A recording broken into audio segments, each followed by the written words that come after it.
Okay, so welcome everyone, welcome. Thank you so much for joining us tonight. Thank you for taking the time out of your afternoon or evening, depending on which coast you're joining us from. We are so pleased to be able to host this webinar tonight with such a superstar lineup of guests tonight. So this is such a pleasure. We have some of the pioneers and preeminent names in P4C joining us tonight to lend us their expertise, and we really can't thank you enough for joining. So this is our last webinar of the season. I just wanted to let everyone know that it would be recorded and it will be on the website as well. So if there's anything that you didn't catch or anything you want to go back and look at, you will be able to access that on the PLATO website in the upcoming days. And we, of course, also encourage you to go to the PLATO website and just kind of look around, take a look at our toolkit. A lot of the resources that will be mentioned tonight, you can find on PLATO's website. A lot of lesson ideas from the presenters tonight are also on the PLATO website. So we encourage you to check that out and take a look. Just kind of a bookkeeping thing. If you have any questions for any of the panelists, please feel free to enter them into the Q&A. So you should see a Q&A at the bottom of your screen. If you have any questions that you would like to ask our presenters, just add your question in the Q&A. What else do I need to tell you in terms of bookkeeping? I think that's about it. I do have one other very exciting announcement that I wanted to share with you all. Our very own Ariel Sykes will be leading a summer workshop for educators this summer in August 16th through the 18th. We highly encourage you to check that out and see if that is something that might be of interest to you. She's going to be leading a workshop that will talk about different P4C approaches. She'll be talking about 2 per day.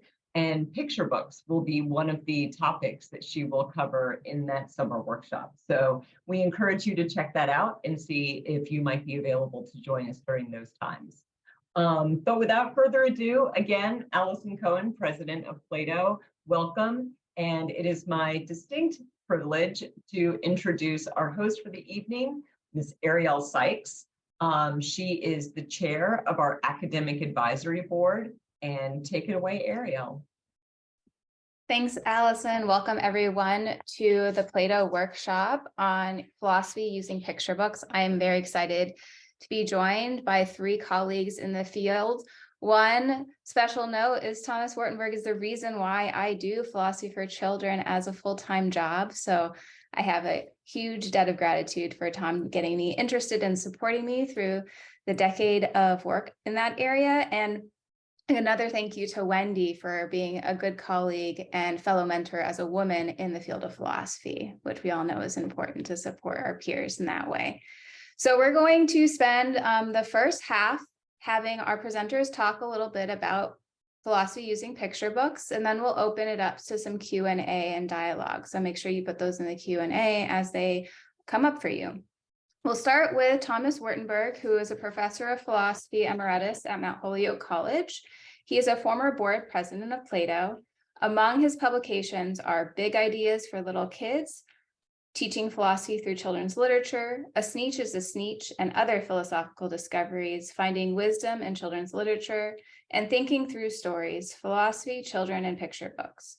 His Philosophy for Children website, teachingchildrenphilosophy.org, was awarded the 2011 APA PDC Prize for Excellence and Innovation in Philosophy Programs. He received the 2013 Merit Prize from Northern Illinois University for his contributions to philosophy of education. Welcome, Tom. Thank you very much, Ariel. And thanks for that very nice introduction and acknowledgement. So what I want to do today is basically I'm going to start out talking about a picture book. And what I'm going to do now is share my screen so that you can all see it, assuming that I can find the PowerPoint, which, sorry.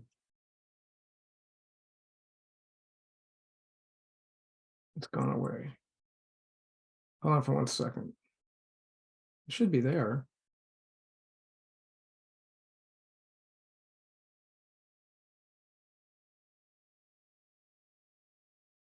I don't know why it's not showing up.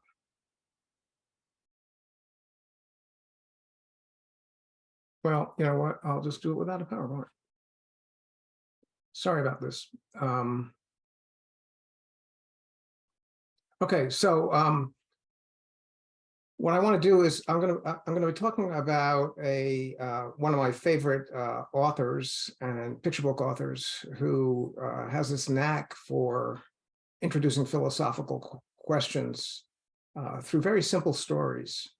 And his name is Arnold Lobel. And the story that I'm going to be talking about is called The Garden. But before we get there, I just sort of say, I want to say a little bit about why I think it's important to use picture books to introduce children to philosophy. So,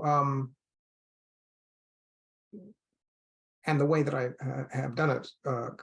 So the first thing is that when I started teaching a course at Mount Holyoke,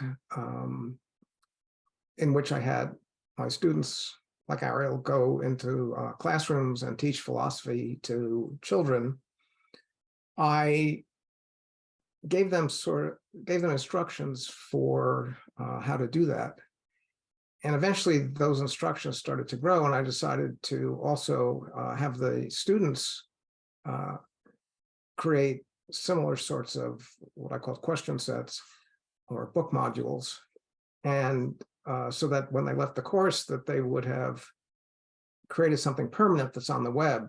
And if you go to, it was mentioned already by Ariel, if you go to teachingchildrenphilosophy.org, sorry, I had this all on the website, you can, I'm not PowerPoint, you can find, there's now over 200, I think, books on that website. And each of the modules consists of 3 parts. There's a short summary of the book, there's an introduction to the philosophical issues, and then there's a set of questions that you can use to start a discussion with children. And I had decided to proceed this way because I thought that, especially with students who had no experience, and I think it's true of anyone who doesn't have a lot of experience, if a good way to sort of ensure that you have a philosophical discussion is to ask a philosophical question and have the kids respond to that. So that's what was on the website. But what I wanted to share with you was an experience that I had when I had a Fulbright fellowship to New Zealand, and I was working in a school teaching philosophy once a week to 2 different classes, the lower school and the upper school. And this happened to me in the upper school. And I was teaching the story, The Dream. And so why don't I tell you, summarize the story quickly and then explain what happened. So this is a story, you know, these 2 characters, I hope you're all familiar with Frog and Toad, but if not, you can find them on the web, and they're very cute. And there's actually even a musical involving the 2 of them. But Frog is sort of the smarter one, and Toad is the sort of one who's mostly clueless. So Frog is growing a garden, and Toad goes by, and he's very envious, and he wants to have a garden too. So Frog gives him some seeds to start his garden. So Toad goes back to his house, and he plants the seeds.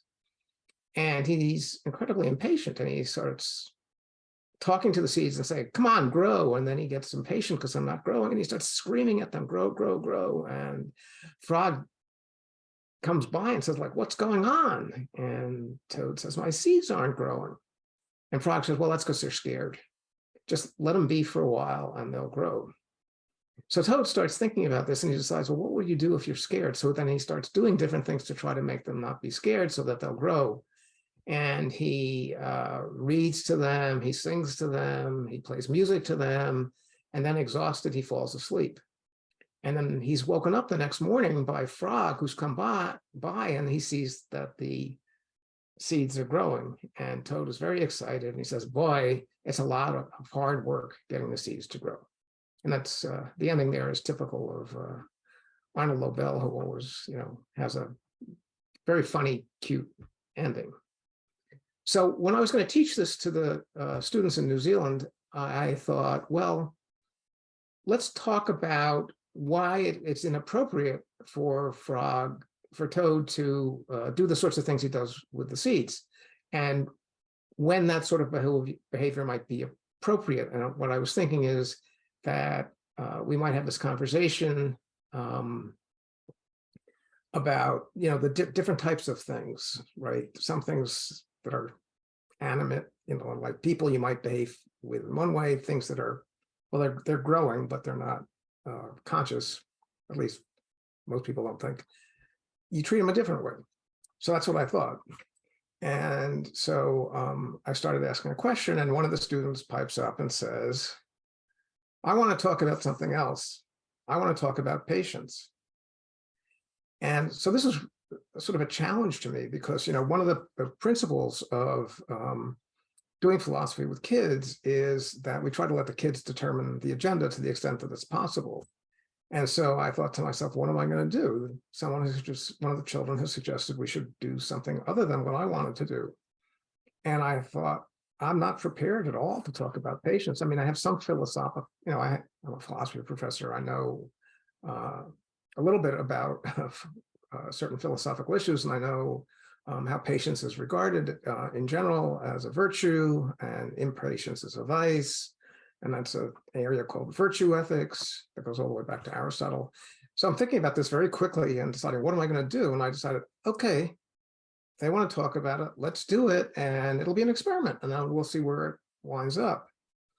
So the amazing thing from my point of view is that we had an incredibly good discussion. And we're discussing patience, and they're sort of talking about the standard, I sort of said, well, the standard view is that patience is virtue, and we go on and we're talking about different sorts of things. When does it pay to be patient, when not? And then one of the students, the one who wanted to discuss it, pipes up and says, patience can be a vice and impatience can be a virtue. And I'm like, oh, what do you mean? And she says, well, look at Martin Luther King. When he was concerned with racial justice, he was impatient, and that was a good thing. And it would be bad to be patient and just sort of sit around waiting for justice to occur. So patience in that circumstance would be a vice, and impatient a virtue. And I was really blown away. I thought, yeah, that's really a good point. It's one that I actually wouldn't have made myself. And I think, it's one of the things that I've always, a lot of the professors and teachers working with kids say they learn a lot from the kids. And must be honest, that's not always been true in my case. But in this case, I thought, whoa, I really just learned a lot from these 5th and 6th graders who have been talking about the concept of patience. And we started out with a very simple story. It's about 4 or 5 pages long, and that includes, pictures. And we've just had this great discussion, and they've made a very important point that runs counter to what most philosophers have said. And so I thought it was really impressive. And so I just wanted to start off a conversation tonight by showing that we teachers of philosophy don't always know best, right? That the children often can teach us, and we can use picture books and find out they have really interesting things to say. So thanks. Thank you so much, Tom. I'm not sure if you're aware of this, but Apple TV just released a mini series with Frog and Toad stories. Really? Yeah, and The Dream is one of them. Cool. And The Garden as well. So check that out if you're an Apple TV subscriber, as an alternative way of having a discussion with kids by having them watch a 20-minute video instead. All right, so we're going to move on to Wendy, who is who specializes in philosophy for children and the history of philosophy. She is presently the chair of the Department of Philosophy at St. Joseph College, where she has been teaching courses since 1991. One of the leading proponents of the freshman honors program, Dr. Turgeon coordinates the program in addition to teaching one of its core courses. She has also incorporated global education into many of her philosophy classes at the college and is a passionate advocate for study abroad. Dr. Turgeon also is instrumental in creating the college's minor in women's studies. Welcome, Wendy. Thank you. And hi, everyone. One part of my background that Ariel did not share is that my dominant experience with doing philosophy with children was not so much with the children themselves, although I've done a little bit of that, but with teachers. I developed a program on doing philosophy with children as a graduate program for Stony Brook in the 90s. And I used to have full classes of teachers who were coming back to earn a master's degree. It was a liberal studies master's that was required for their permanent certification, and it was accepted at that point. And so they would end up in my course. So they joined my course because they were really interested in children. They may or may not have had any philosophy courses or particularly interested in philosophy.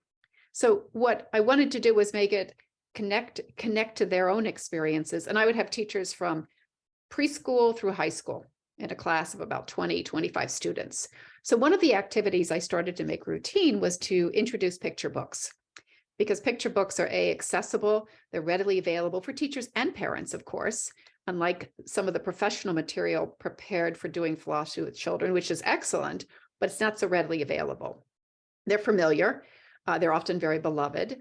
And whether you were teaching high school or preschool, there's something very exciting and engaging with bringing a picture book into the classroom. So it's not scary for the high schoolers, and it's familiar to the preschoolers and the kindergarten and the elementary levels or middle school. So that was what we did, kind of building on something that Tom suggested. One of the things I found out is that they were very familiar with using picture books as literature, approaching them that way, but not so much in terms of diving in, looking for philosophical ideas. So we spent quite amount of time choosing picture books and brainstorming what might be the philosophical direction, because it's not always immediately apparent to the teacher that's an excellent teacher, but perhaps doesn't have much of a philosophy background. Also, as Tom mentioned, I also wanted to address the challenges of pivoting. So you walk in there, you're saying, well, okay, I want to talk about this theme. This is such a great theme. And then the children, whatever their ages are, bring up a totally different question. But the value of walking into your classroom or talking with your own children about a picture book and having preparation is that, if they say, well, I love this book because blue is my favorite color, that might be hard to work with. So it's really helpful if you've got some philosophical questions in your pocket. So the book I wanted to share with everyone today is a book called Martha Speaks that came out in the 90s. You may or may not be familiar with it, but it's one of my favorite books. And I just have a very short PowerPoint because I'm huge into visuals, and I got lucky. I got it to work. Never quite sure if I will. This is the front, Martha Speaks. It's by Susan Maddow. And it's a really interesting book. I think you'll discover that all three of our books feature animals as the main character. And I think that's intriguing, how many picture books have animals as the main character, often highly anthropomorphized. Frog and Toad are sitting there chatting with one another. They might as well be, me and my friend, or you and your friend. And we'll find out about the pink refrigerator in a couple minutes. Well, Martha Speaks is a little bit different than that, because while Martha speaks, she still has a foot in the dog world. And I think that makes her almost a kind of liminal character, in that she's representing people in a way. And I think you'll figure that out pretty quickly when we talk about the story itself. But she's also clearly still a dog. She's not dressed in clothes and smoking a pipe or anything along that lines. So this is one of my favorite picture books, and we all had trouble picking one, I've got to tell you. And in this book, Martha, by chance, eats alphabet soup, and the letters go to her brain, and all of a sudden she can speak. And so she kind of talks to people. And of course, her family is just fascinated by this, and they have tons of questions. So, when you read all these little, these kind of bubble questions here, do dogs dream? Why don't you come when we call? And of course, the dog is responding in every case. There's this sort of wonderful option of thinking like, well, what would we say to animals if they could talk to us? So you see, I'm kind of paralleling some philosophical questions that occurred to me, not that you might not come up with different ones, as we're looking at the text itself. And we're not looking at every picture, but I wanted to kind of at least show you some of the illustrations. Martha discovers that language is quite powerful. And Martha discovers that she can talk, she can order pizzas on the phone. She can, in fact, she gets really excited and orders cases of meat. And the family starts to be like, this seemed like such a fun, exciting thing. Now, all of a sudden, it seems to be a little problematic, right? Well, it gets even more so because Martha will talk in public and will say sometimes quite embarrassing things. So there they are waiting on the corner, and Martha says, well, why is that man so fat? In a very loud voice. And you could see the family kind of cringing, like, well, should we be honest all the time? Should you say what you're thinking? How should Martha know when she should or shouldn't say what she was thinking? So she's starting to kind of get herself in trouble, and it kind of goes on from there. She has an experience where a guest comes over and Martha speaks up and says, I thought your fruitcake was delicious, but my owner said it tasted disgusting, to the person who gave them the fruitcake, and they're going like, oh no, it's getting embarrassing in cases. Finally, Martha just keeps talking because she's so excited to ask this question and that question, and the family loses it. And they say, Martha, stop talking. You're talking too much. What does it mean to talk too much? When you first learn to talk, it's so exciting. I'm sure we've probably driven in the car with a toddler in the back seat who talks pretty much nonstop. What is too much? Or am I talking too much? But they yell, shut up at Martha, and that really devastates her. She stops talking. She refuses to eat any more alphabet soup. And that goes badly.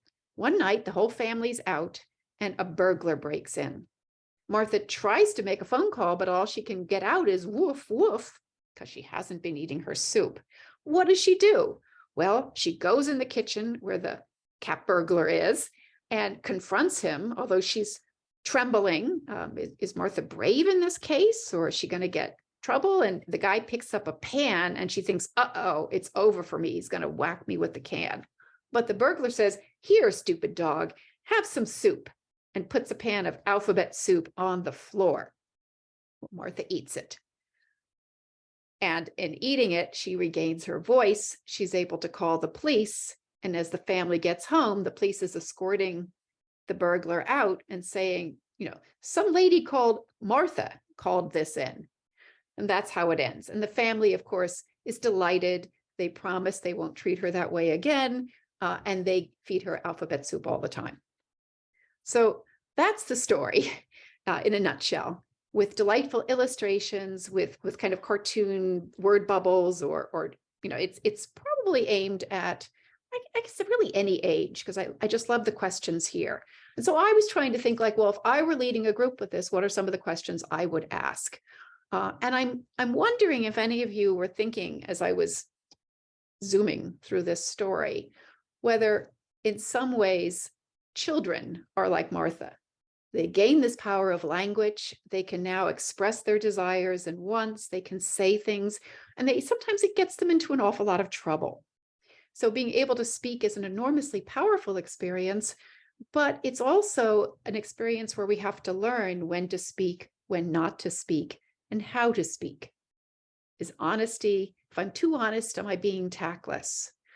I think another broader question is, can animals talk at all? Of course, you may have a kindergarten saying absolutely yes. Do they need to talk English or whatever their language is to talk? What does it mean to talk and communicate? What is communication? How do we know what someone means when they say something? Language is tricky like that. I think I expressed an idea very clearly. You're confused, or you heard me very differently. So we get a kind of perspectival notion to language that might be interesting to talk about. Does she change? Is Martha now a dog still? Has her status in the family changed? Her status in the world changed? When we talk, when we can't speak, do we exist in some kind of interesting way? I mean, obviously we're still there, but do we exist, or how do we exist? How important is communication and being able to connect with others? So those are some of the questions that I had as I was reading this. And of course, those are the questions I might go into a classroom with, but I might discover that they want to talk about something really very different, maybe about, do other dogs like Martha anymore? I mean, I'm just kind of spitballing here, right? And so as a practitioner, one of the major challenges for anyone is, okay, first, is it a philosophical question? As opposed to like, how come she's wearing purple and blue, or some color that may be a question that may be interesting to that child, but really you don't see a lot of potential in it. So nurturing philosophical questioning in the children is a process, and that's where a facilitator, really gains a lot of power. But at the same time, you want to be able to get them to the point where they're already figuring out what might be an interesting question that we can grapple with, develop, reflect upon, versus the ones that have yes and no answers. So I've probably used up my time, but I'm going to stop now and thank you all for listening, because we have another great story coming up. Thank you so much, Wendy. As a reminder to our viewers, don't forget to drop some Q&As for later. All right, we're moving on to our third panelist. Senem Saner is an assistant professor of philosophy at California State University, Bakersfield. She received her MA in philosophy from Purdue University and her PhD from Stony Brook University, with her dissertation on Hegel's theory of self-determination.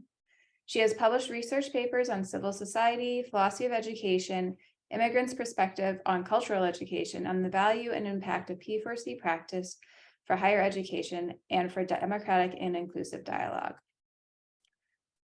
Dr. Saner has developed the P4C program at California State University, Bakersfield, which offers undergrad courses for university students and organizes the P4C conversations at public libraries and elementary school. Welcome, Senem. Thank you very much, Ariel. It's very nice to meet you finally after having corresponded so much. And it's a privilege to really be here with Wendy and Tom. And I will echo Ariel's earlier comments. Actually, Tom was the person, I should say, that got me interested in P4C practice. He was visiting for an undergraduate conference at CSUB, and got my students really interested. My students wanted to learn more about it. We did an independent, reading course, and that just, started the ball rolling.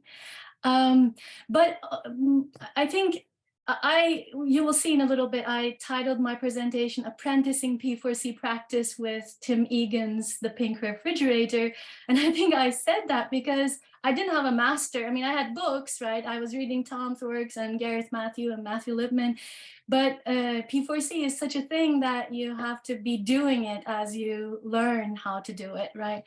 And I didn't really have access to seeing examples of it.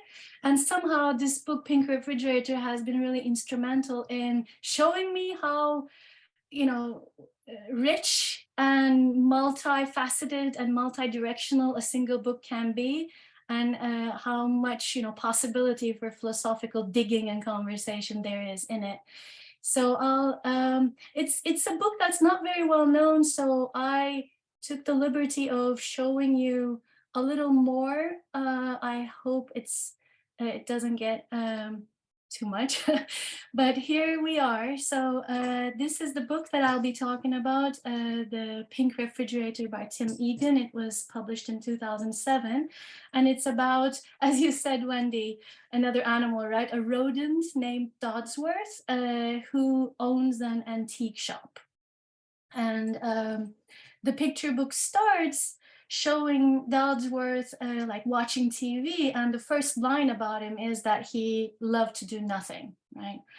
And I will come back to these scenes to talk about, the philosophical issues that might be raised with these pictures later. And of course, the interesting thing is he's not really doing nothing, right? So he, he goes to the junkyard, he collects things, he puts them in his shop, and then he is, watching TV. It's very important. He eats cheese sandwiches every day. So, it's not like he's doing nothing, or yeah, it's not like he never did anything, is how the book puts it, but he tries to do as little as possible. That's his motto. And here I will, talk to what Wendy was talking about. I think there's something that children can relate to here too, wanting to do nothing. And this, until he meets the pink refrigerator, right? He sees a brass magnet on the refrigerator. He thinks, oh, this is going to bring me a lot of money. Let me get that brass magnet, but he cannot, move it. But as he's trying to, mess around with it, he notices that there is a note, and the note says, make pictures. And he finds this quite odd. He tries the door, and when he opens the door, what does he see but a beautiful assortment of paints and brushes and a little red sketchbook. So all that he would need to make pictures, right, apparently. Of course, right now he's thinking about, what he can do with them. So he's like, okay, I can get a good price for these. So he will take them to a store and sell them. He displays them on the window. The same day a customer comes in asking for the price, and Dodsworth gives her the price. He's about to sell them, and abruptly changes his mind and says, these are not for sale, and the customer leaves. So this is a great place usually to stop and talk about what just happened. Dodsworth spends the afternoon painting a picture of the ocean, although he has never seen one in real life. Another interesting, claim. And we're told that it turned out pretty good. I mean, you can see a little bit here. It does look quite dreamy. The next day, Dodsworth visits the junkyard again. He has the magnet in his mind too. Remembers it, tries to move it again, can't.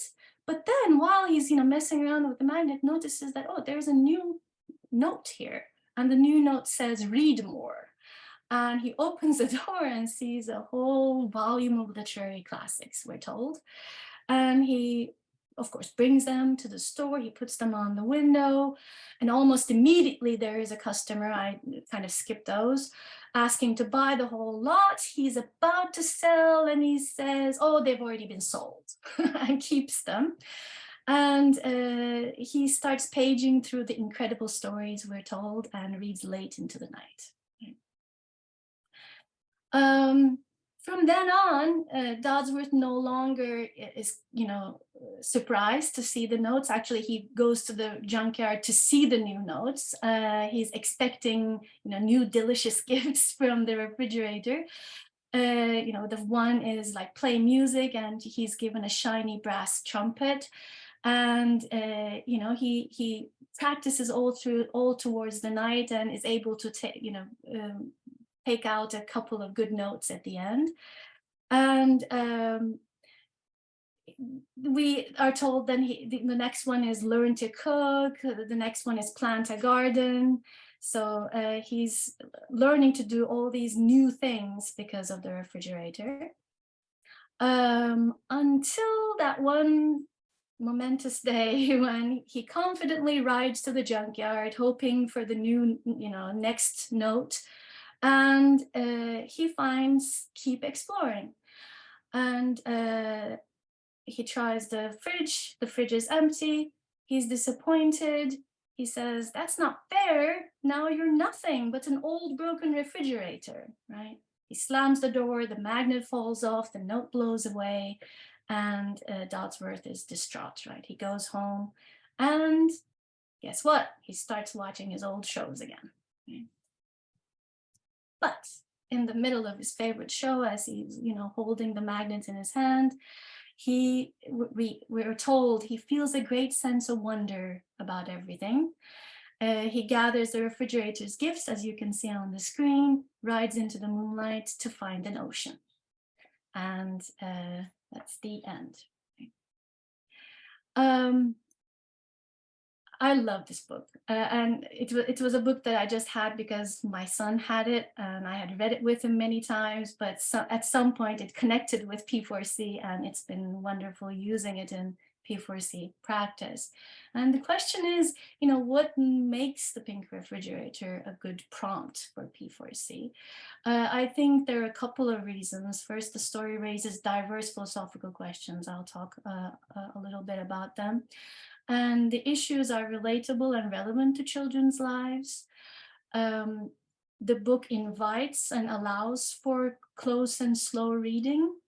And maybe because of the three of those, right? The diverse questions, relatability, the slow reading that allows for the buildup of ideas, the follow-up discussion is a lot of times much more easily led by children, in my experience with this book. Now,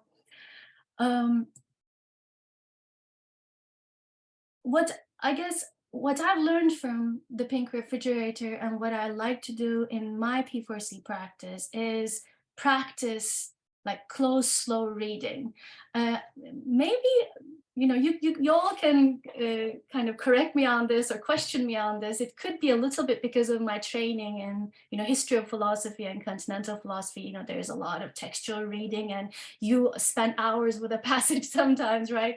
And every text, whether visual or verbal, is an opportunity for opening up, ideas and saying something about ourselves and the world.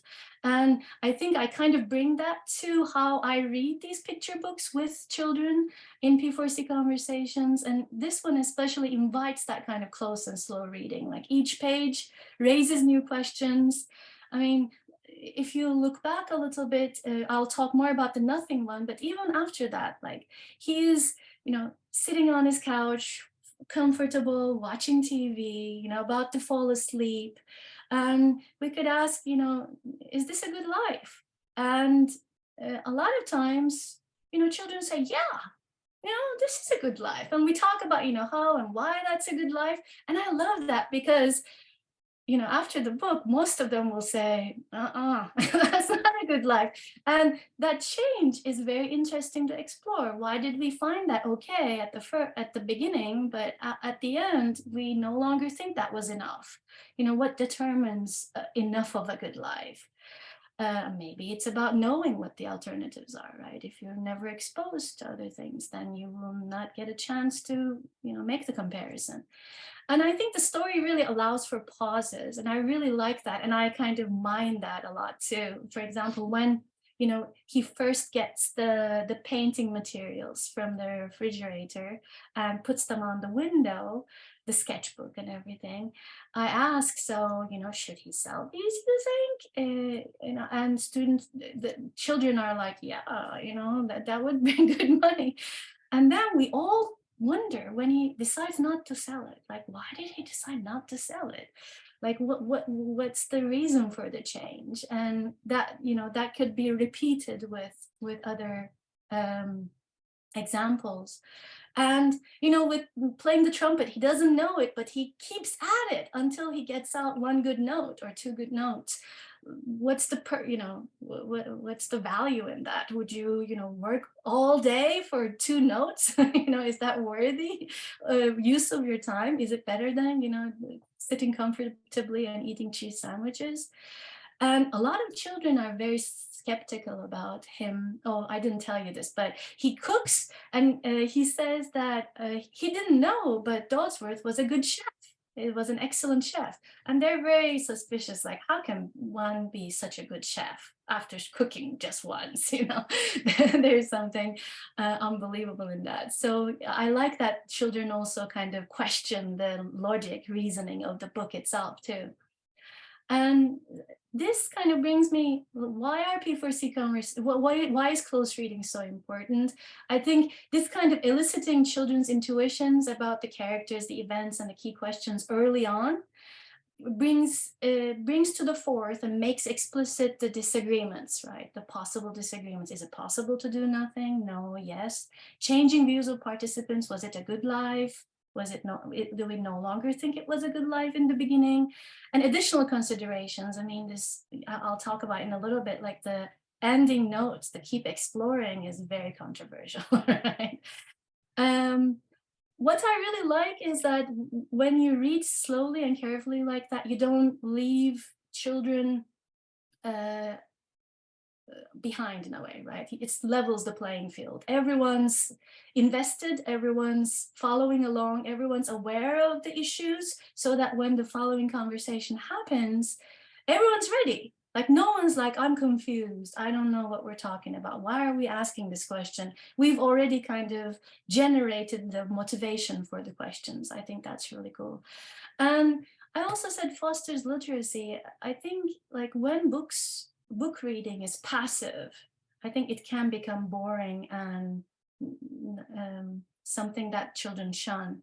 But when it's active like this, when it's an engagement with the book, when you're asking questions to the book and wondering what's going to come next, that kind of active reading, I think, brings a love of reading. And I'm hoping that this kind of engagement could be one that they can repeat on their own when they read books on their own. So it's almost like we're modeling as a group, right, how to read more closely and dig in and find philosophical questions as we read. I don't know how I'm doing with time, but I'll give one example of this, like doing nothing, that one page we could ask during reading questions as, you know, what does it mean to do nothing?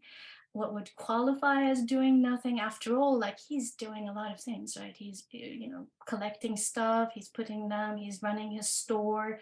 So what does it mean that he tries to do as little as possible? So, I mean, there could be interesting conversations about, you know, making a living and the bare minimum necessities, right? And then it doesn't have to be during reading. I've done before pre-reading discussions, like how we use the expression nothing, right? I mean, this happens a lot. Like we say, I did nothing today, or, you know, someone asks, what are you up to? And you know, you say nothing. Children do that a lot. You know, what are you doing? Nothing. And, you know, they love talking about this. Like, are they hiding something? It's really not worthy to mention. There are lots of really interesting questions there. And I've also done the pre-reading experiment, you know, 30 seconds, do nothing. And, you know, children take this very seriously. It's really fun. Like they completely sit still. Some of them like stop, like hold their breaths, or some of them close their eyes. And there's a nice conversation about, no, I didn't do anything. Oh, but you were breathing, etc. I mean, very, you know, common things that you might have all experienced. But one time, as soon as I said, you know, let's try to do nothing for 30 seconds, one of the children like blurted out, if you're trying to do nothing, then you're not doing nothing, because trying is doing something. I mean, that's the kind of reasoning that we want to, first of all, hear and then have the group talk about, right? Yeah. So I have also tried the Lippmann-Sharp method of eliciting questions from children at the end of the reading. I don't always do that. I think it's harder to do with groups that are not, you know, consistently meeting. But one time I had gotten these 3 questions I wanted to share with you to show you what kind of questions can come from the children when you allow them the opportunity. So one question was, why did Dodsworth want to do nothing in the beginning? I think that's a great question. Like, what is it? Like, what kind of motivation is there to not to engage, not to invest ourselves in things, or maybe take it easy or be lazy, right? How did Dodsworth know how to do those things if he did not do them before? I think it's awesome. Like, what kind of training is necessary to even maybe start trying something? The one that I really like, and I connect to the question that I ask often, is why does he keep coming to the refrigerator if he wants to do nothing? Like, what is the role of the refrigerator in Dodsworth's life, right? And it connects with the last question, like, keep exploring. Is this a betrayal? You know, he was relying on the refrigerator for direction and help and support. Or is it actually a way in which the refrigerator empowers him, right? Gives him his agency, makes him the decider of what he needs to do with his life. So usually my general comment, and this is my last slide, was it good for Dodsworth to meet with the pink refrigerator? So I think this comes at the heart of a very like existential and philosophical question, right? What does one do with one's day? How does one decide what to do with one's day? And what is a better or worse way of, living our time on this world or something? And a lot of times the answers go towards yes, right? Yes, it's good that he met the refrigerator. If he didn't, he would have never found that he was a good chef. He would have to eat cheese sandwiches for the rest of his life. I remember this, that, one child saying this, that it would be a really boring life. But of course, this also opens up the question of, routines. Like we have certain routines. How do we develop them? Do we adopt them from somewhere? How do we change them? Should we change them? It brings up the question of intrinsic, extrinsic motivation. What inspires us? One student was very suspicious of the refrigerator. Giving these messages, he thought that it was not. I don't mean to interrupt, but we're running over, so if you could wrap up. Yes, so I love this book because I think it, gets the children in a tangible and exciting way to, ask a really existentially important question. What is the meaning of life? So I'll stop there. Thanks. Thank you so much. So I'm going to field some questions from the panelists, as well as some that I see emerging out of your three presentations. I appreciated the three examples and stories of the different ways that children have engaged in these picture books with you. So one of the ones that seems to percolate no matter who you talk to about doing picture book philosophy is the challenge of finding philosophical ideas within the picture book, and then the related challenge of then figuring out how to ask that as a philosophical question. So if the three of you could share some tips that you have for navigating those two things. I mean, I think we all have sort of indicated that it's not easy to get a new book, read it, and figure out what the philosophical questions are. Again, that's one of the reasons that I created the website, so that teachers could go to that and look there and see what somebody, I mean, a lot of times it's one of my students, what somebody said the philosophical issues were, as a way of helping them. But I mean, part of the problem, I think, is if teachers, so I don't know exactly who the audience is here, but I assume that most of you are teachers, but I don't know that.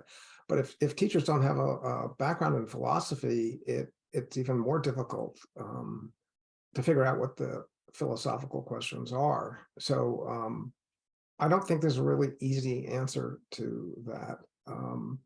One of the things that's, if it's possible somehow to be able to talk to other people who are involved in doing philosophy with children, like a fellow teacher or another parent or somebody else, and sort of just sit down and say, what do you think the interesting issues are in this book? What does it make you think about? You can actually try doing that even with your own kids, and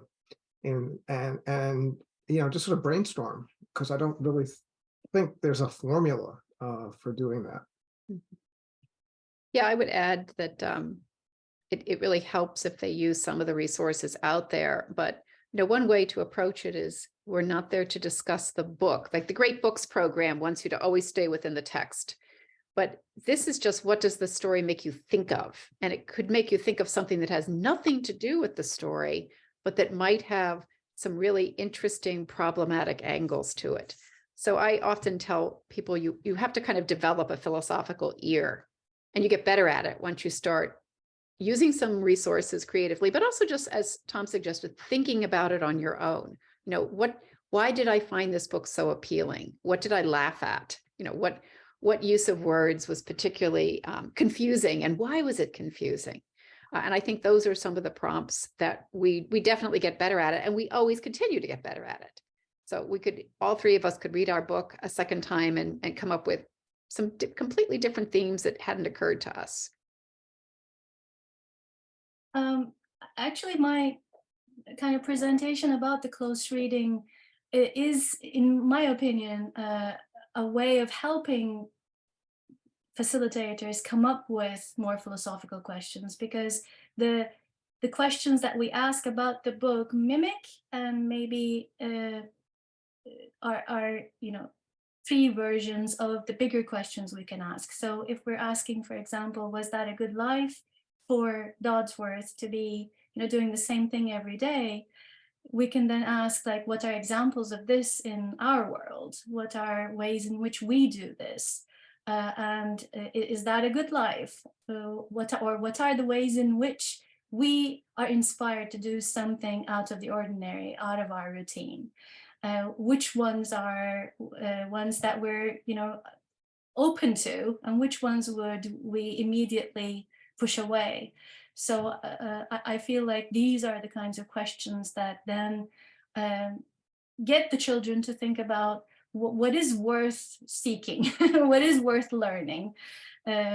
We're told to learn these things. Which ones do we want to keep working at? Yeah. So a related question that came up, and I'm going to do a little bit of a lead into it, is that teachers are pretty comfortable at asking questions to make sure that students understand the text, right? Textual understanding questions. They're pretty comfortable asking students to create connections between their lives and the text to self connections. But how do we get from those 2 points into the philosophical questions? And so one of the questions is about, like, how do we navigate, are all open-ended questions philosophical questions? Is that how I know that we've gotten there? So I've done the, like, did you understand the text? Can you think about how it relates to your life? How do I then make sure I ask a philosophical question? That's where I think it takes practice. But I don't know if I'd go so far as to say all open-ended questions are philosophical. Now, if you want me to come up with an example, I've got to really think about it. But I mean, very often you'll get comments like, this book is stupid, or I love this book because pink is my favorite color, or I hate mice, so I don't want to read a book about mice, or frogs are disgusting. I mean, it could be anything like that. And often what you can do is pivot on those terms. Well, what makes a book stupid? Or what TV shows is he watching in the pink? Well, that's really not relevant. But what would make a show an interesting show? What would make something interesting? So you can kind of use their own language to open it up into ethical or aesthetic or metaphysical questions, like, well, what's real, or what is the good life? Which kind of crosses metaphysics and I think ethics as well. I mean, that would be one way to think about it. If I may go next, I have used in my teaching, I also teach, P4C facilitation to undergraduate students. And I've used Peter Worley's text, grammatically closed, conceptually open questions. I found it really, really helpful, because I think sometimes when we ask really abstract questions, like, what is a good life? Or even like, what is patience, right? It might be very difficult for children to immediately jump in and start giving answers. It might be much easier to, for example, ask, like, what are examples of patience, or what are cases where you would need to show patience, and from particular examples to go up to, a definition, right? Or for my Dodsworth kind of question, like, I love it. He decides not to sell the paintings, and the second one is with the books, and he still puts them on the window. And I love asking a grammatically, closed but conceptually, I think, open question: should he sell these books? I've always loved the conversations I've had with that question, because the answer the children give, should he sell them, say a lot about what they think about what is good for Dodsworth. Like, is the money that's most important for him right now? Or is there something in those books that is more, rewarding, right? Is it better for him to keep the books rather than sell them?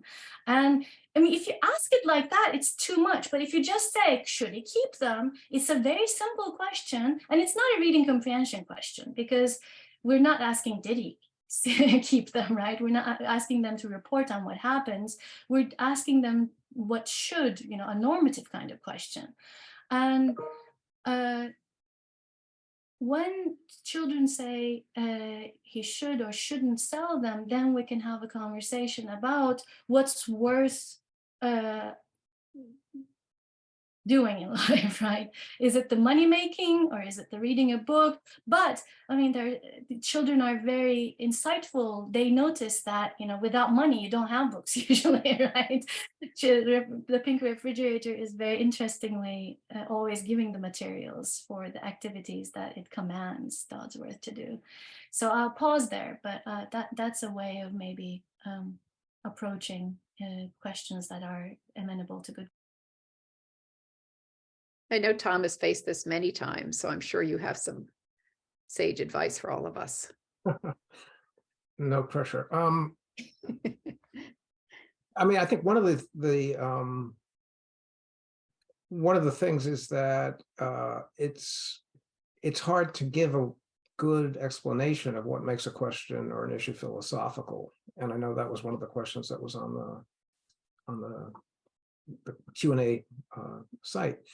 And, I mean, the thing about philosophical questions is that they don't have you can't tell if you can't answer them by looking at the world, right? Mm-hmm. So that's what we mean partly when you say it's a normative question, or whether it's a sort of theoretical issue. So that it's a question you have to think about and try to come up with reasons. So again, one of the things that I think that you can stress with one of the sort of strategies is to ask the children what they think about something, and then ask them to provide reasons for their answer. Because if they can provide reasons, then they're beginning to get into the philosophical conversation, because philosophy is about reasons. And then, then ask them if they agree.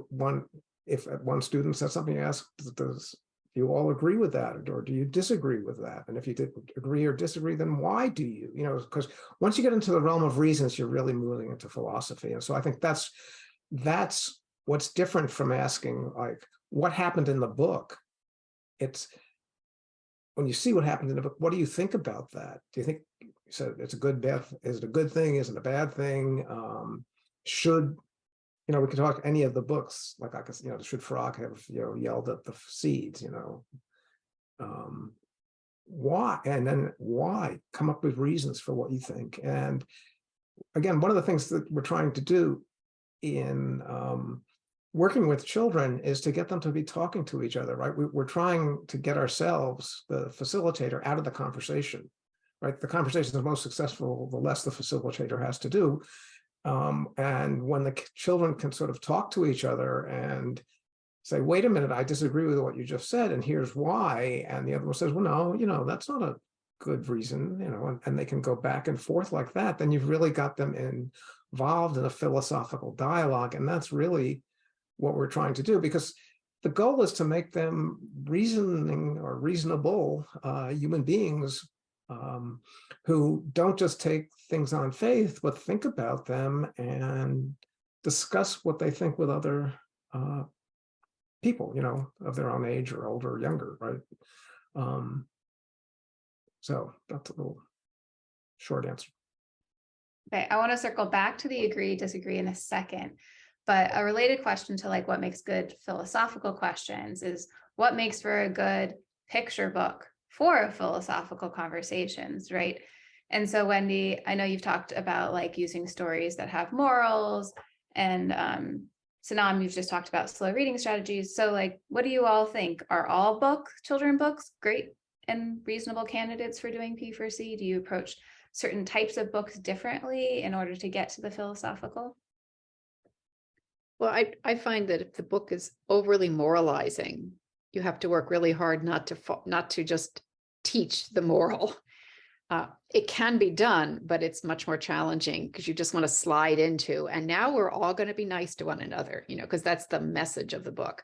But it doesn't, sometimes you can problematize it, like people have done with the rainbow fish, which has this wonderful message of all sharing, But as I and some others have called it, it's kind of like the Communist Manifesto, let's all be alike, because if you're different, it's not good. So you can take a book that has one intention and kind of problematize it. But I think there are some books it's harder to do that with. I think the more experienced you get at it, maybe you could do it with any story. But some stories, like the ones we've all chosen tonight, just seem to be easier or more accessible. So if you choose a picture book because you love it, and you can't come up with any philosophical ideas, it could be the kids could, but it may be a little dangerous to go with that one. Go with something like the Frog and Toad stories, or this great pink refrigerator that I had never heard before, but I'm now in love with, or my book, Martha, or whatever book you feel generates questions for you. Hopefully the children will find questions as well. Yeah, I think what Wendy said is really important, that although you can use a book that has a very clear moral as the basis for a philosophical discussion, it's harder because, for one thing, then you have to weigh in and say, well, do you agree with the moral or something like that? But actually, which is how you could generate a discussion about a book with a moral. But a lot of the books that well, I think one of the reasons that the Frog and Toad books are so great is that they themselves problematize a concept that kids had taken for granted, be it bravery, is it hard to garden? Why is it hard to? I mean, they raise questions. The one about patience. The narrative of the book ends with a sort of problem. And so it's very natural then to ask children to think about that problem. And I think, they're easier for anyone to see the philosophical issue because there's a question that the books raise. So any book that sort of raises a question and where you think there are two possible sides. I mean, that's the thing which relates to the agree and disagree. There have to be two. If there are not two sides to question, then you can't have a philosophical discussion. I mean, and maybe philosophers can figure out ways to disagree about everything there is said in the world. But if you come across a book and it seems like, as Wendy said, the moral is you should be nice to people. It's hard when you have to say, well, maybe we shouldn't be nice to people. Why should we be nice to people? It's harder there. Whereas the books that sort of end with what we could use a little Greek here, aporia, the way they end with the Platonic dialogues, pretty much always, Plato's dialogues end with not an affirmative statement of a truth, but a problem, right? They show that something's problematic. And a lot of the great picture books do that too. They sort of show something is problematic and there's two sides and you're not sure which one's the right one. That's a perfect way to have a philosophical discussion. Yeah. Oh, go ahead. No, go ahead. I was just going to add quickly that when that happens, you still don't want the children to see that some progress was made. It's not like every answer is right. We now know what isn't right, that even if we're still puzzled, there's still some sense in which we've sorted things out a little bit. Otherwise, they might get discouraged and think that philosophy is a waste of time. I think the way to avoid moralizing stories is to kind of notice the books that have some ambivalence. Like with Martha Speaks, it's not clear whether it's a good thing or a bad thing that she is speaking. Right? It's in some ways is empowering, in some ways it's troublesome, and that already sets up the book to ask a lot of questions like that. Like I loved the way you ended, Tom. You said was it hard work watching the plants grow? I mean, how hard it is to watch, right? But those kinds of almost like contradictions, right? I mean, it's in Dragons and Giants too. Like they're shaking with fear, but they're saying we're so brave. It's those kinds of very apparent contradictions in books that are, I think, first of all, very interesting to children. They pick up on them, so you don't have to artificially bring it about because they're already looking out for them. And second, they are not easily moralizing because they're contradictions. the message is not clear. They have to figure it out. And I think they like that. Like the last time we had a philosophy for children on campus event, one of the boys was sitting outside of the book that was being discussed. And I went to his side and said, what's going on? The book is not interesting. And he's like, everyone's telling us, be kind, do this. And I was like, well, this is the place where you ask that question. Like, this is the place where you raise the question, why are we constantly being told these things? And see what your peers, what your, friends think about it. And I don't know, I really like that, children have this desire for a medium where they can ask questions without, being judged for, I guess, being irreverent or something. I just wanted to pick up on one thing that Wendy said. It's really important to give the children a sense that some progress has been made in the discussion, because often the discussion won't be resolved. And I think that's perfectly fine. Professional philosophers never agree with each other, and they wind up, you go to a place where someone gives a paper and someone disagrees, and they have this discussion, and nobody agrees with, it's not like you produce agreement. But it's important to sort of show the children that they've had some progress, and there are various, ways, strategies for doing that. But I think, which I've talked about, but in writing, but I just think, remember that it's helpful to get them to have a sense that even if everybody doesn't agree about something, that you've made some progress in thinking about the issue. And that's something I think that's very important to convey explicitly, to tell the children. Okay, so circling back to this agree-disagree question, how do you all suggest people navigate total agreement in a discussion, or polarization where the agreement and disagreement kind of devolves into harmful or troublesome interactions? Well, I think the easier you got two different sides. If all the kids agree on something, then I think you play the devil's advocate. You say, well, that I hear you all agreeing to this, but that's not really what I think. It seems wrong to me.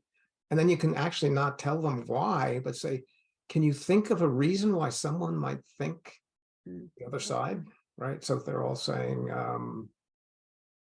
I don't know, he should have sold the books.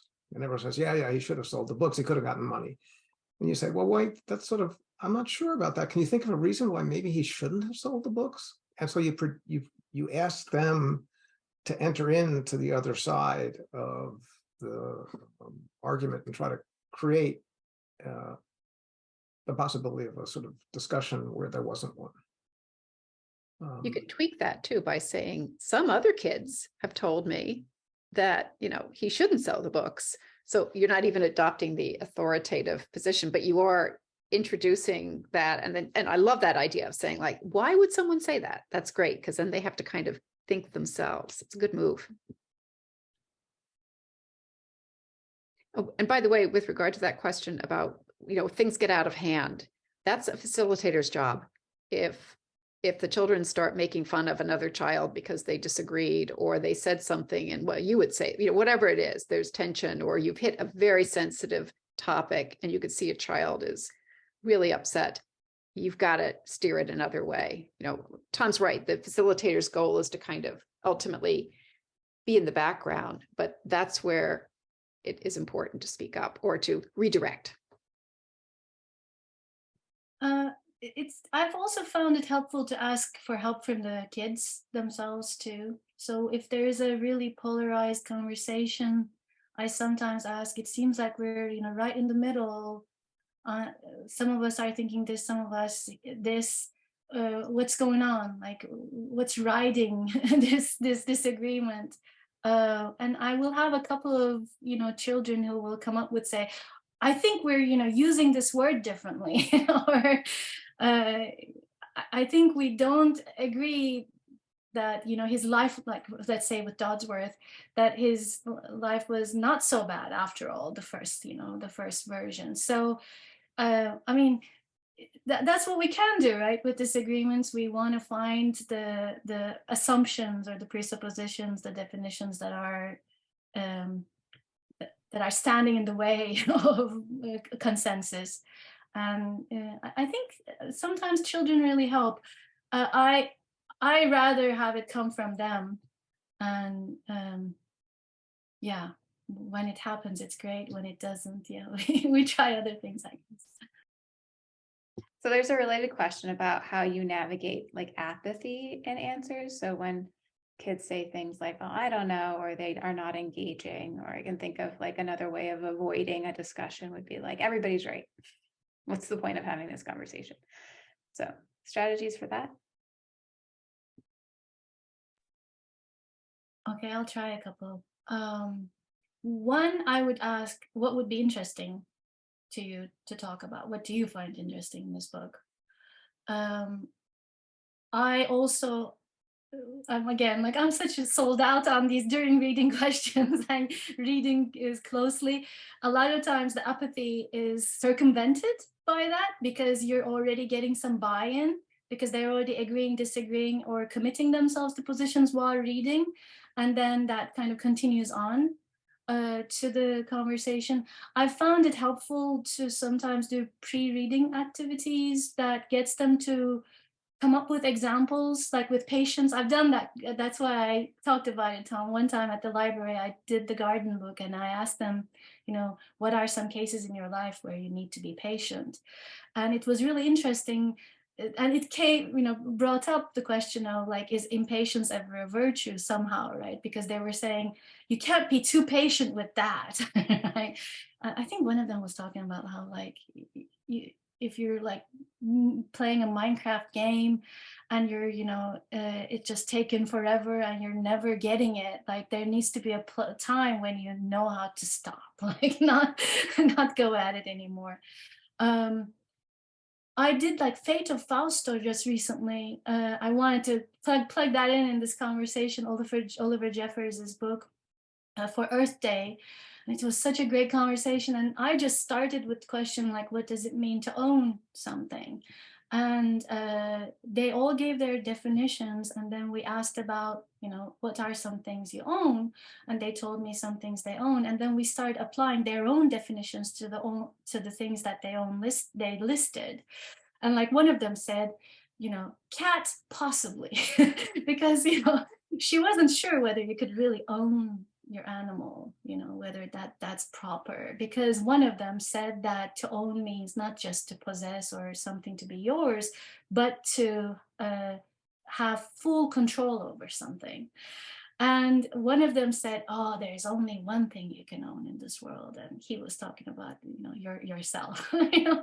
So I think that's a way of stopping apathy from even starting, by starting with their lives, their examples, their definitions, and then bringing the book and asking them, okay, their generated ideas, how do they apply to the book at hand? Have you done this? I mean, I'm sure. I would say if you find them saying, well, we're all right, then you have to problematize it further. Well, were some of the different answers better supported than others? What was the best reason given for the different answers, so that they just don't end up with this kind of like, well, you know, you can think whatever you want to. It's everyone's opinion is equally good.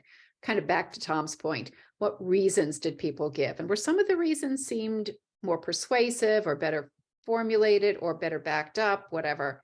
That might be a way of avoiding that apathy, in the sense of let's just all think what we want to think, or we'll all be nice and nobody will challenge anybody else.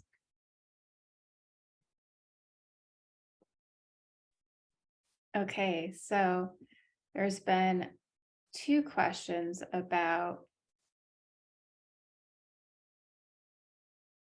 I think, Senem, somebody's asking you about the name of the book that you were presenting. Or no, the one that you were just talking about, ownership. Oh, The Fate of Fausto, Oliver Jeffers. Okay, thank you. Mhm. So there have been a few questions about representation in picture books and selecting picture books that are diverse, and the tension perhaps also between picture books that are about animals versus non-animals. So if any of you three want to share some insights or ways that you go about choosing what types of books you use and why. Well, there was a sort of discussion among professors who do philosophy for children about whether picture books could be used to address difficult topics such as race and racism. And Wendy and I were being attacked, basically. And one of the things that I did in response was I decided, well, let's look and see what books there are, picture books there are that are more recent than that deal with the topic of racism. And it was amazing. There's actually a lot of stuff that's been written recently, and some of them are actually very dealing with current events. I think it's called It Happened in My Town, is a book about a discussion about police violence. And I looked at this and I thought, I can't believe that there's a picture book and that you could use this to actually raise the issue that's probably, with a lot of the communities that we work in, would be a really live issue about police violence. And it's done in a really tactful way. And it's about these two different families, a white family and a black family. And the kids come to a really interesting solution on their own. So I would recommend that one. And then there's another one, whose name I won't remember, but it's about this interesting case that I'd never heard of. The Mendez family was a Mexican-American family, and it's called Separate is Never Equal. And it's about a lawsuit that they brought and won in California when, surprise, Earl Warren was the governor of California and signed a bill against discrimination in public schools. And Earl Warren was the Chief Justice of the Supreme Court when the big desegregation case was decided. So this book is, it's like uncovering some history, and it's really interesting to read. And there, even though both of these books, it seems like you couldn't have a discussion like, is racism good? Because, you wouldn't really want to have that discussion. There are a lot of other aspects of the situation that you can talk about. For example, when the parents do certain things and seemingly jeopardize the kids' happiness, you can ask about whether the kids think this was appropriate or not. Should the parents have done this? Should they have brought a lawsuit when it resulted in the kids not being able to go to a school or something like that, or not having any money, so the kids couldn't have other things that they wanted because they had to spend all their resources on this lawsuit? So, I mean, I think I'm losing track of the total question, but in terms of dealing with sort of questions of representation, I was just talking about race. There's a lot of stuff too about gender in picture books that you can, they're great picture books. I always think of the, what's it called? The Paperback Princess as a sort of feminist book. And again, you got to be careful with these books because you don't want to actually have discussions where the question is feminism a good thing or not? At least I don't want to have that sort of discussion. Maybe some places they do, but there are ways of having really good discussions without undermining sort of what we think is an important value that the book is speaking towards. Yeah, I would say that one of the criticisms of using picture books has been in the past that the visuals sort of fix the image of the character. So if it's a white boy and I'm not a white boy, I'm not going to be able to identify with that character. I think that's changed dramatically because, as Tom pointed out, not only are there lots of picture books that present real life situations, but we're finding more and more fictional picture books that feature people of all different ethnic backgrounds and tell cultural stories and different religious stories, and they're open to the general public. So I think the good news is that's getting better. The reason I like animal books, to be honest, is that well, sometimes they're gendered, okay. They tend to be less gender stereotyped, at least there's that potential for that. And the identification is much more fluid.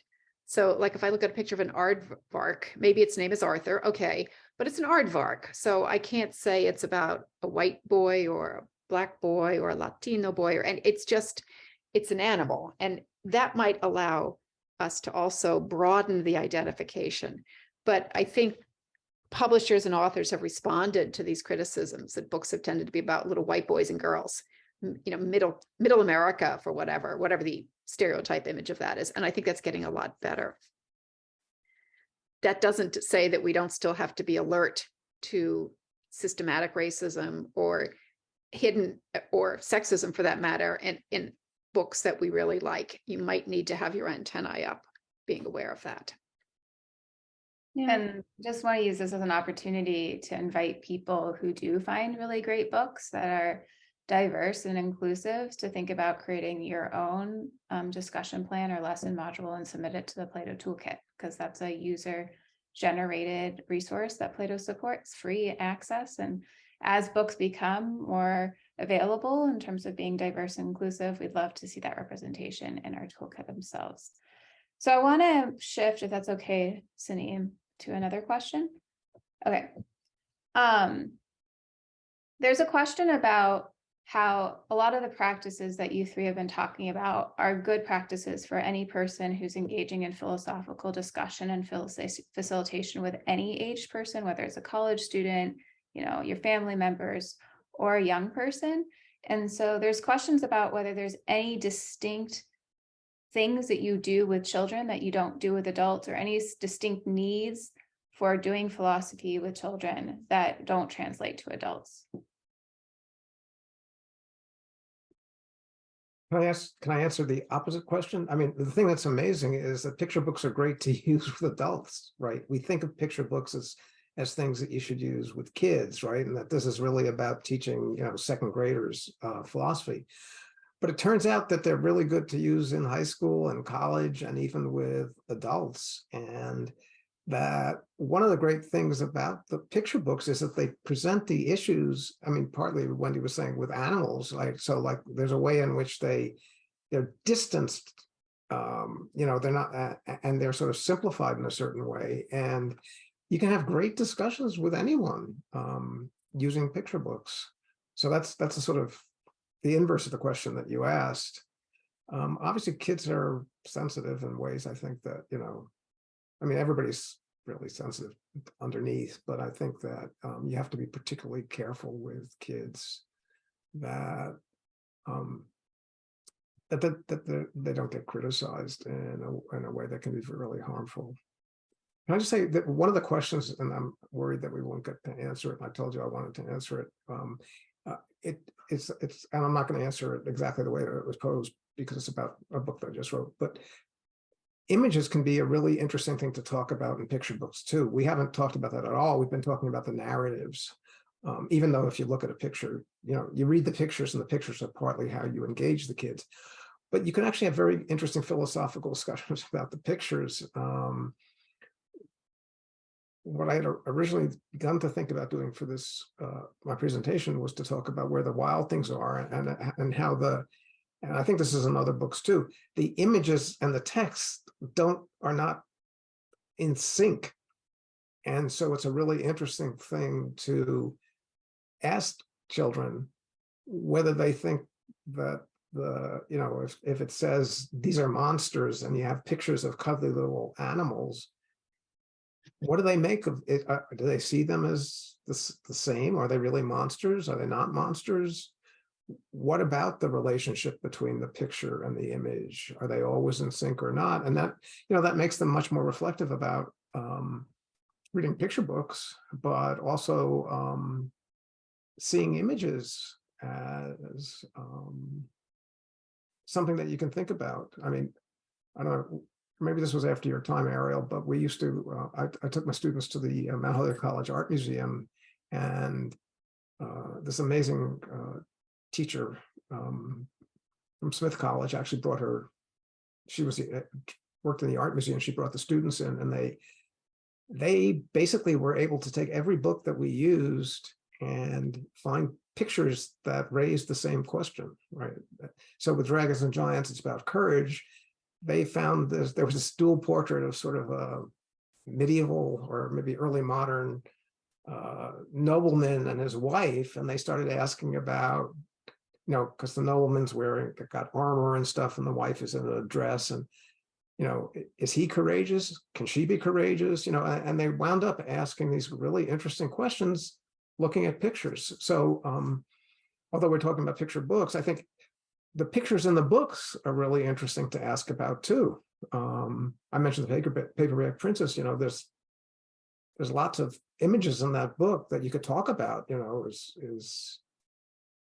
I won't go into any more detail than that, but let somebody else speak. But I just wanted to raise the issue of images and the philosophical content of images, because there was a question that was asked about that. One of my favorite books, to follow up on Tom's comments, that does precisely what he's saying is a book called Boodle, My Dog, Boodil, My Dog, by Pia Lindenbaum. It's translated from the Swedish. And the owner of this bull terrier talks about how courageous he is, how brave he is, how thoughtful he is. And the pictures tell you a completely opposite story. And there's absolutely no way you could miss that. So it's two completely different narratives, how she sees her dog and how the reader sees her dog, maybe how the dog sees itself. So yes, I think books can really almost kind of tell parallel conflicting stories in some interesting way with pictures. Yeah, I do not know whether I have anything to add. I just want to say that children sometimes really notice that, details in pictures that even though I've read it many, many times, I haven't noticed. And they have a way of making meaning out of it, or showing how meaningful it is, that detail there is there in the book. And I think that's some kudos to the specificity of working with children, that their gaze or their attention is not disciplined in the same way adults is, I think, and they are open to some details that we're not. And that's why Tom was saying, after such years of experience, he's still learning, from sometimes these conversations. I think there's something to be said about that. I saw one of the questions in the chat about, isn't it the same kind of principle that's at work when you're teaching college students and children? And I think it is. I think I've become a better university teacher by doing this practice with children. But I think with college students, I would want to not just talk about, bravery and fear and cowardice, but have them read Aristotle and talk about the golden mean and talk about some of the finities or the objections that he raises and arguments he makes. So I think in a way the P4C practice is a little preamble to the kind of conversations we can have at college level. Okay, and we're at time. So I'd like to thank Wendy, Tom, and Senem for all of their time today, and for PLATO for hosting this webinar. I'm going to hand it over to Allison to close us out. Yep. Oh, you're muted, Allison. Nothing really to close it out. I just wanted to say thank you again so much to our guest panelists. That was a fascinating conversation, and thank you so much to Ariel for hosting us. And thanks to everyone for joining. Have a lovely evening. Those are great questions, by the way. I'm sorry we couldn't get to them all. Send them to any one of us. Thank you. Thanks so much, everyone. Bye-bye.